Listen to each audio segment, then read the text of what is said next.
بسم اللہ الرحمن الرحیم۔ السلام علیکم، امید ہے آپ سب خیریت سے ہوں گے۔ سورج مکھی کے بیج بہت ہی قیمتی بیج ہیں۔ ان کے بارے میں آج ہم دیکھتے ہیں کہ ان کے کیا کیا فوائد ہیں، کیسے ان کو آپ نے استعمال کرنا ہے اور ان سے بھرپور فائدہ اٹھانا ہے۔ زمانہ قدیم سے یہ استعمال ہوتے چلے آئے ہیں۔ ان کے اندر ہر قسم کی جو غذائی اجزاء ہیں وہ موجود ہوتے ہیں۔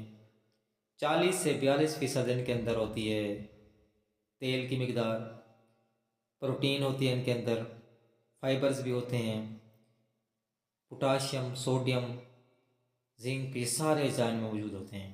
پروٹین کی بھی کافی مقدار اس میں ہوتی ہے۔ ان کے استعمال کا جو طریقہ ہے، اگر آپ ان کو نمک کے اندر بھون لیں تو بہت ہی زبردست بن جاتے ہیں، ذائقہ بھی اچھا دیتے ہیں، اور ان کی غذائی جو اجزاء ہیں ان کی جو افادیت ہے اس میں اضافہ ہو جاتا ہے۔ یہ جوڑوں عضلات کے درد کو دور کرتے ہیں، جسم کو مضبوط اور طاقتور بناتے ہیں، خون کی کمی یعنی انیمیا کو دور کرتے ہیں، جلد کو چمکدار اور خوبصورت بناتے ہیں، مردانہ اور زنانہ جنسی صحت کے لیے بہت اعلیٰ غذا ہیں۔ دوستو، اگر آپ اس کو خود نہیں بھون سکتے تو بازار سے بھی ملتے ہیں پیکٹ، ابھی میں نے آپ کو پیکٹ دکھایا بھی ہے۔ یہ پیکٹ لیں، ان کو آپ استعمال کریں، بہت ہی فائدہ مند ہے۔ ان کے اندر وٹامن یہ ہوتا ہے جو جنسی اعضاء کو طاقت دیتا ہے، جنسی جو ہارمونز ہیں ان کو بیلنس کرتا ہے، اور پوٹاشیم کی وافر مقدار کی وجہ سے یہ دماغی صلاحیت کو بھی تیز کرتا ہے۔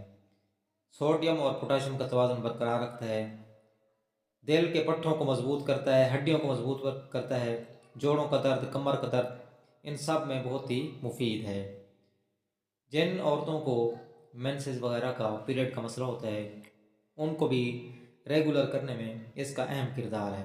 اس کے علاوہ جیسا کہ آپ کو پتہ ہے، وٹامن ای جو ہے جنسی اعضاء کو طاقت دینے کے ساتھ ساتھ جنسی جو ہارمون ہیں ان کو بیلنس کرنے کے ساتھ ساتھ ہمارے جسم کے اندر جو ہے جلد کے اندر چکناہٹ پیدا کرتا ہے، جلد جو ہے اس خشکی سے بچ جاتی ہے اور جلد خوبصورت اور توانا نظر آتی ہے، جھریاں وغیرہ کم ہو جاتی ہیں، چہرے کی جھریاں خاص طور پر یہ ختم کرتا ہے۔ تو اس کی تھوڑی مقدار آپ روز لیتے رہیں تو بہت ہی فائدہ دے گا۔ اس کے علاوہ جن عورتوں کو پیریڈز کا مسئلہ ہو وہ تھوڑا سا اس کی زیادہ مقدار لیں، خاص طور پر جب ان کے پیریڈ شروع ہونے والے ہوں تو 7-8 دن پہلے جو ہے اس کی تھوڑی تھوڑی مقدار کھاتی رہیں۔ وہ آپ اس کو کچھ دن استعمال کریں گے تو آپ کو اس کے فوائد بھی نظر آئیں گے، لیکن اس میں اہم چیز یہی ہے کہ اس کو آپ بھون کر کھائیں گے تو مزیدار بھی لگیں گے، اور ان کی جو غذائیت ہے وہ بہت ہی جو ہے آپ کو صحیح طریقے سے آپ کے جسم میں جذب ہوگی۔ اور دوسری جو اہم چیز ہے، اس طرح کی جتنے بھی بیج وغیرہ ہوں، آئلی چیزیں، ان کے اوپر کبھی پانی بالکل نہیں پینا آپ نے۔ اگر آپ کو فرض کی ضرورت پڑ بھی جائے پانی پینے کی تو کم از کم آدھے گھنٹے کا وقفہ لازمی ہے، اور وہ بھی ٹھنڈا پانی بالکل بھی نہیں پینا۔ سردی سے بچیں، اس کو استعمال کریں اور جسم کو طاقتور بنائیں، صحت مند بنائیں، اور اس طرح کی ویڈیوز کے لیے ہمارے چینل کو سبسکرائب فرمانا نہ بھولیں۔ ویڈیو دیکھنے کا بہت بہت شکریہ، اپنا بہت سارا خیال رکھیں۔ اللہ حافظ۔